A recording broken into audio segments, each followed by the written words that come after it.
மக்களே, இந்த வீடியோ நம்ம என்ன பேச போகிறோம்னா, அந்த ஊடகங்கள் பார்த்தீங்கன்னா தாவேக்காவோட குடின்னு சொல்லி தொடர்ச்சியாக பார்த்தீங்கன்னா செய்திகள் போட்டுக்கிட்டு இருக்காங்க. ஜூன் 4ஆம் தேதி இப்போ நம்ம பேசுகிற விஷயங்கள் அத்தனையுமே நடந்திருக்கு.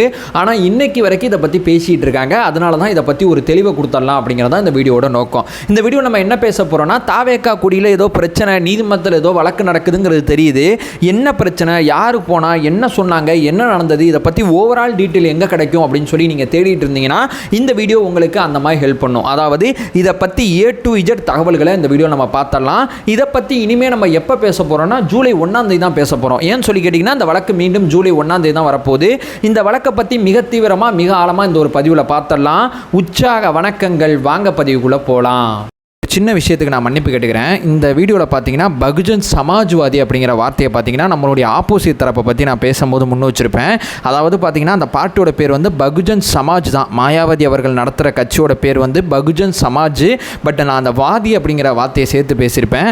ஏன்னா அங்கே அகிலேஷ் யாதவ் அப்படிங்கிற ஒருத்தர் இருக்கார். அவர் பார்த்தீங்கன்னா அவருடைய பார்ட்டி பேர் வந்து சமாஜ்வாதி அப்படிங்கிறது அவரோட பார்ட்டி பேர். ஸோ ரெண்டையும் கொஞ்சம் லிங்க் பண்ணி, அதாவது சமாஜ்வாதிங்கிறத நான் கொஞ்சம் அப்படி கன்சிடர் பண்ணிக்கிட்டேன். ஸோ வீடியோ பார்க்கும்போது நான் எங்கெங்கே சமாஜ்வாதின்னு சொல்கிறேனோ அங்கெல்லாம் சமாஜ் அப்படிங்கிறத மட்டும் பார்த்துங்க. இந்த ஒரு இடத்துல மட்டும் சின்ன கரெக்ஷன் ஆயிடுச்சு. ஸோ கொஞ்சம் அட்ஜஸ்ட் பண்ணிக்கங்க. இப்போ முதல் விஷயம் மக்களே, என்னப்பா பிரச்சனை, யார் போனால், என்ன ஏது, எனக்கு எந்த கான்ட்ராஸ்ட்டுமே தெரியாது அப்படின்னு சொல்லி சொன்னீங்கன்னா, இது பார்த்தீங்கன்னா பகுஜன் சமாஜ்வாதி கட்சி. இது மாயாவதி அவர்கள் தலைமையில் பார்த்தீங்கன்னா அந்த கட்சி நடத்தப்பட்டு இருக்கு. உத்தரப்பிரதேசத்தில் பார்த்தீங்கன்னா அந்த கட்சி ஒரு காலகட்டத்தில் ஆட்சி அதிகாரத்தில் இருந்தாங்க. அதுக்கப்புறம் பார்த்தீங்கன்னா கொஞ்சம் கொஞ்சமாக அந்த கட்சி சுருங்கிருச்சு. இன்னைக்கு பார்த்தீங்கன்னா ஒரு எதிர்கட்சியாக இருக்காங்க. இந்த கட்சியோட கொடி இந்த இருக்குது. இந்த கொடிக்கும் தாவேக்கா கொடியும் பார்த்தீங்கன்னா ஒரே மாதிரி இருக்குது. இது வாக்காளரை குழப்பும் முயற்சி அப்படின்னு சொல்லி பகுஜன் சமாஜ்வாதி கட்சியோட தமிழ்நாடு பிரிவில் இருக்கக்கூடிய இளங்கோ அப்படிங்கிற ஒருத்தர் பார்த்தீங்கன்னா சென்னை உரிமையியல் நீதிமன்றத்தில் ஒரு வழக்கு போட்டு நடத்திக்கிட்டு இருக்காரு. இந்த வழக்கை பார்த்தீங்கன்னா சென்னை உரிமையியல் நீதிமன்றம் விசாரணைக்கு முதல்ல ஏற்றுருச்சு. இது முதல் ஸ்டெப்பு. ரெண்டாவது ஸ்டெப்பு பார்த்தீங்கன்னா ஆப்போசிட் தரப்பாக இருக்கக்கூடிய தாவேக்கா வந்து பதில் சொல்லணும் இந்த விஷயத்துக்கு அப்படின்னு சொல்லி பதில் மனு தாக்கல் பண்ணுங்க. உங்களுக்கு எதிராக ஒருத்தர் வழக்கு போட்டிருக்காரு, உங்கள் ஸ்டாண்ட் என்னன்னு சொல்லி நீதிமன்றத்துக்கு சொல்லுங்கன்னு சொல்லி பதில் மனு அப்படிங்கிற ஒரு விஷயமானது கொஞ்சம் நாளைக்கு முன்னாடி நடந்துச்சு. அதற்கு பார்த்தீங்கன்னா தாவேக்கா தரப்பில் பார்த்தீங்கன்னா பதில் மனு அப்படிங்கிறது ஜூன் 4ஆம் தேதி பார்த்தீங்கன்னா தாக்கல் செய்யப்பட்டிருக்கு. என்னென்ன சொல்லியிருக்காங்க, என்னென்ன பண்ணியிருக்காங்க, எந்த கோரிக்கையை தாவேக்கா நீதிமன்றத்தில் வலியுறுத்திருக்காங்க அப்படிங்கிறத அடுத்தடுத்து பார்த்துடலாம். ஃபர்ஸ்ட் பார்த்தீங்கன்னா நம்மளுடைய பொதுச் செயலாளர் என் ஆனந்த் அவர்கள் தான் பதில் மனு தாக்கல் பண்ணியிருக்காங்க.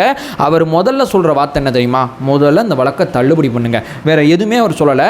ஏன்னா இந்த வழக்கில் வாக்காளரை குழப்ப முயற்சி அப்படிங்கிறது ஒன்றுமே கிடையாது அப்படிங்கிற ஸ்டாண்டை தான் அவர் சொல்கிறார்.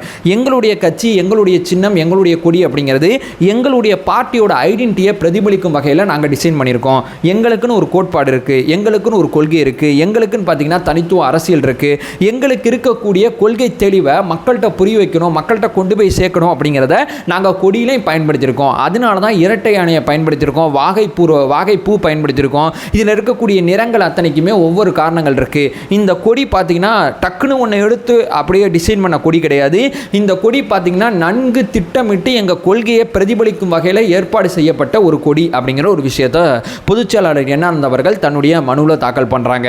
அதற்கு பார்த்தீங்கன்னா உடனடியாக பார்த்தீங்கன்னா அந்த தரப்பு பகுஜன் சமாஜ்வாதி கட்சியோட தரப்பு நீதிமன்றத்தில் என்ன சொல்லுதுன்னா, கொடி கோட்பாடு அதெல்லாம் ஒரு பக்கம் இருக்கட்டும், உங்கள் கொடியில் நாங்கள் எங்கே ஃபைட் பண்ணுறோன்னா இந்த யானை, இந்த யானையை நீங்கள் ஏன் பயன்படுத்தினீங்க அப்படிங்கிறது தான் எங்களுடைய கொஸ்டின். ஏன்னா யானை அப்படிங்கிறது எங்களுடைய தேர்தல் சின்னம், அங்கீகரிக்கப்பட்ட கட்சி, அதுவும் தேசிய கட்சி, தேசிய கட்சியாக இருக்கக்கூடிய நாங்கள், அங்கீகரிக்கப்பட்ட தேசிய கட்சியாக இருக்கக்கூடிய நாங்கள் எங்களுடைய சின்னத்தை உங்களுடைய கொடியில் ஏன் வச்சிருக்கீங்க, இந்த சின்னம் காரணமாக வாக்காளர்கள் குழம்புவாங்க அப்படிங்கிறது தான் எங்களுடைய ஸ்டாண்ட் அப்படிங்கிற ஒரு விஷயத்தை பார்த்தீங்கன்னா அங்கே நீதிமன்றத்தில் பார்த்தீங்கன்னா பகுஜன் சமாஜ்வாதி கட்சியோட வழக்கறிஞர் நீதிமன்றத்தில் முன்வைக்கிறார். இதற்கு பார்த்தீங்கன்னா தாவேக்கா தரப்புலேருந்து என்ன சொல்கிறாங்கன்னா, ஏன் சொல்லி கேட்டிங்கன்னா சொல்கிறாங்கிறத ஏன் நான் சொல்கிறேன்னா, இங்கே பார்த்தீங்கன்னா பகுஜன் சமாஜ்வாதி கட்சியோட அந்த வழக்கறிஞர் மட்டும்தான் பேசியிருக்காரு. தாவேக்காவோட வழக்கறிஞர் பார்த்தீங்கன்னா ஜூலை 1ஆம் தேதி தான் பேச போகிறார். இங்கே பார்த்தீங்கன்னா இது வாக்காளர்களை குழப்பும் முயற்சி அப்படிங்கிறது தான் அவங்க ஸ்டாண்டு. இது வாக்காளர்களை குழப்பாது அப்படிங்கிற ஸ்டாண்டை நிரூபிச்சுட்டா, நீதிமன்றத்தில் நிரூபிச்சுட்டா இந்த வழக்கு ஒன்றுமே இல்லாமல் போயிடும். இது பார்த்தீங்கன்னா சென்னை உரிமையியல் நீதிமன்றத்தில் நடக்கிற வழக்கு தான். இங்கே நமக்கு அகெயின்ஸ்டாக ஏதோ ஒன்று நடந்துச்சுன்னா நம்ம அடுத்த கட்டம் போகிறதுக்கு ஏராளமான வாய்ப்புகள் இருக்குது. ஆனால் நமக்கு அகெயின்ஸ்டாக போகிறதுக்கு எந்த விஷயமும் கிடையாது. எந்த விஷயமும் இதில் நடக்கிறதுக்கு வாய்ப்பு ரொம்ப ரொம்ப கம்மி. இப்போ பார்த்தீங்கன்னா அந்த கொடியில் பார்த்தீங்கன்னா நம்ம யானையை ஏன் வச்சுருக்கோம் அப்படிங்கிற ஒரு கேள்வி உங்களுக்கு நிச்சயமாக தெரியும். நம்ம பார்த்தீங்கன்னா 2026 எலெக்ஷனுக்கு போர் அப்படிங்கிற பாயிண்ட் ஆஃப் வியூவில் பார்த்தீங்கன்னா தயாராகிட்டு இருக்கோம். இருக்கும். போருக்கு பார்த்தீங்கன்னா இரட்டை யானையோட வாகை பூ சூடி நம்ம தலைவர் பார்த்தீங்கன்னா வெற்றி பெற போறார் அப்படிங்கிறத பிரதிபலிக்கும் வகையில் தான் அந்த கொடியை நம்ம அப்படி அமைச்சிருக்கோம். ஆனால் அவங்களுடைய தேர்தல் சின்னத்தை நாங்கள் இங்கே பயன்படுத்திட்டோம் அப்படிங்கிற ஸ்டாண்டை தான் அவங்க நீதிமன்றத்தில் முன்வைக்கிறாங்க. இங்கே பார்த்தீங்கன்னா மேபி தாவேகா வழக்கறிஞர்கள் என்ன மாதிரி ஸ்டாண்டை நீதிமன்றத்தில் வைக்கிறதுக்கு ஜூலை 1ஆம் தேதி வைக்கிறதுக்கு வாய்ப்பு இருக்குன்னு சொல்லி கேட்டிங்கன்னா, ஒரு சின்னம் அப்படிங்கிறது பார்த்தீங்கன்னா ஒரு கொடியில் பயன்படுத்துறது அப்படிங்கிறது எப்படி வாக்காளரை குழப்பம் அப்படிங்கிற ஒரு கேள்வியை அவர் கேட்பார். அங்கே பார்த்தீங்கன்னா சமாஜ்வாதி கட்சியோட வழக்கறிஞர் இன்னொன்று ஒரு விஷயத்தை கூடுதலாக கேட்டிருக்காரு. இப்போ எங்கள் கட்சியை விட்டுருங்க, இப்போ அங்கீகரிக்கப்பட்ட கட்சி அதாவது திமுக இருக்கு, அதிமுக இருக்கு, காங்கிரஸ் இருக்கு, இந்த சின்னங்களை வேற ஏதாவது ஒரு கட்சி அவங்களுடைய கொடியில் பயன்படுத்தியிருக்கா, இந்த மாதிரி ஏதோ ஒன்று நடந்திருக்கா, இந்த மாதிரி எதுவும் வரலாற்றில் இருக்கா, ஏதோ ஒரு கட்சி செஞ்சிருக்கா பண்ணியிருக்கா, அப்படி இருந்தால் சொல்லுங்க, அந்த வழக்கை பற்றி நாங்கள் யோசிக்கிறோம் அப்படிங்கிற ஒரு விஷயத்தை சொல்கிறாங்க.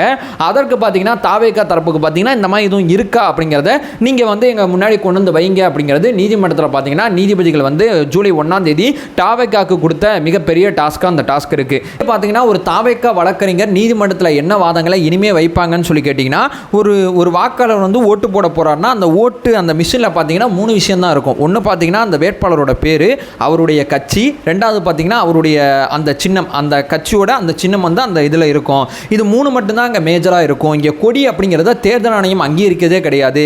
தேர்தல் ஆணையம் சின்னங்களை மட்டும்தான் அங்கீகரிக்குது. இது எப்படி வாக்காளரை குழப்பம் அப்படிங்கிற ஒரு கேள்வியை நீதிமன்றத்தில் பார்த்தீங்கன்னா தாவேகா தரப்பில் நீதிமன்றத்தில் வைக்கிறதுக்கு வாய்ப்பு இருக்குது. ரெண்டாவது பார்த்தீங்கன்னா இந்த தாவேகா கொடியை ஒரு இடத்துல கட்டுறோம், பகுஜன் சமாஜ்வாதி கட்சியோட ஒரு கொடியை ஒரு இடத்துல கட்டுறோம். இது பார்த்தீங்கன்னா கட்சி நிகழ்வுகள் நடக்கும்போது பார்த்தீங்கன்னா இந்த கட்சி தான் நிகழ்வு நடத்துது அப்படிங்கிறதுக்கு பொதுமக்களுக்கு பார்த்தீங்கன்னா சொல்கிறதுக்கான முயற்சி தான் கொடி. ஏன்னா கொடியை தேர்தல் ஆணையம் அங்கீகரிக்கிறது கிடையாது. ஏன்னா 2 கொடியை நாங்கள் கட்டினோன்னா மக்கள் பார்க்கும் போதே எது எந்த கொடிங்கிறத மக்கள் ஈஸியாக புரிஞ்சுப்பாங்க, வாக்காளர்கள் ஈஸியாக புரிஞ்சுப்பாங்க. ஏன்னா இது வடதுருவமாக இருந்தால் இது தென்துருவமாக இருக்குது, நிறையா வேறுபாடுகள் இங்கே இருக்குது அப்படிங்கிற ஒரு விஷயத்தை பார்த்தீங்கன்னா நீதிமன்றத்தில் முன்வைப்பாங்க. 3வது பார்த்தீங்கன்னா இதில் இருக்கக்கூடிய யானை ஒரு மாதிரி இருக்குது, இதில் இருக்கக்கூடிய யானை ஒரு மாதிரி இருக்குது அப்படிங்கிறத நீதிமன்றத்தில் வைக்க வாய்ப்பு இருக்குது. 4வது பார்த்தீங்கன்னா நாங்கள் 2 யானை பயன்படுத்தியிருக்கோம், அவங்க ஒரு யானை பயன்படுத்தியிருக்காங்க அப்படிங்கிற வாதத்தை கூட நீதிமன்றத்தில் தாவேகா தரப்புலேருந்து வைக்கலாம். 5வது மேஜராக பார்த்தீங்கன்னா வாக்காளர்களை குழப்பும் முயற்சிலாம் இது கிடையாது, வாக்காளர்கள் குழம்ப வேண்டிய தேவையே இங்கே கிடையாது அப்படிங்கிறத நல்லா ஆணித்தனமாக முன் வச்சுருவாங்க. மேபி வேறு ஏதாவது ஒரு அங்கீகரிக்கப்பட்ட கட்சியோட சின்னத்தை வேறு எதுவும் கொடிகளில் பார்த்தீங்கன்னா வேறு எதுவும் கட்சி பயன்படுத்தி இருந்துச்சுன்னா அந்த விஷயத்தை பார்த்தீங்கன்னா தாவேகா நீதிமன்றத்தில் வச்சு வாதாடுறதுக்கு வாய்ப்பு இருக்குது. இந்த வழக்கில் பார்த்தீங்கன்னா நிச்சயமாக நம்மளுடைய பொதுச் செயலாளர் சொல்கிற மாதிரி பார்த்தீங்கன்னா இந்த வழக்கு தள்ளுபடி அப்படிங்கிற விஷயத்தை நோக்கி தான் போயிட்டுருக்கு. இந்த வழக்கை பற்றி நம்ம பெருசாக கன்சிடர் பண்ணவோ பெருசாக யோசிக்கவோ தேவையில்லை. ஆனால் இருந்தாலும் நம்ம வாட்ச் பண்ண வேண்டியது நம்மளுடைய கடமை. அதனால் நம்ம டோட்டலாக வாட்ச் பண்ணிக்கிட்டு இருக்கோம் அந்த வழக்கை. ஸோ இந்த வழக்கு சார்ந்த வேறு எதுவும் அப்டேட்டுகள் வேறு எதுவும் தகவல்கள் உங்களுக்கு இருந்தால் நிச்சயமாக நீங்கள் சொல்லுங்கள். ஜூலை 1ஆம் தேதி பார்த்தீங்கன்னா தாவேகா நீதிமன்றத்தில் பேசும் அப்படிங்கிறது நான் இங்கே மறுபடியும் சொல்லிடுறேன். ஏன்னா அவருடைய வழக்கறிஞர் பார்த்தீங்கன்னா அவருடைய ஸ்டாண்டை பார்த்தீங்கன்னா ஜூன் 4ஆம் தேதியை முன் வச்சிட்டாரு. இப்போ தாவேகா என்ன பண்ண போகிற நீதிமன்றத்தில் ஜூலை 1ஆம் தேதி அப்படிங்கிறது தான் நமக்கு முன்னாடி இருக்கக்கூடிய பிரதானமான கேள்வியாக இருக்குது. ஸோ அதை சொல்லிட்டு இந்த வீடியோ நான் என் பண்ணிக்கிறேன். நம்ம சேனலை ஃபர்தராக ஃபாலோ பண்ணிங்கன்னா பொலிட்டிக்கல் சார்ந்து மிக தீவிரமாக பல விஷயத்தை நம்ம பேசிகிட்டு இருக்கோம். நம்மளோட ஒரே நோக்கம் அறியாமை அகற்ற வேண்டும், அறியாமை அகற்றப்பட வேண்டும். Thank you so much.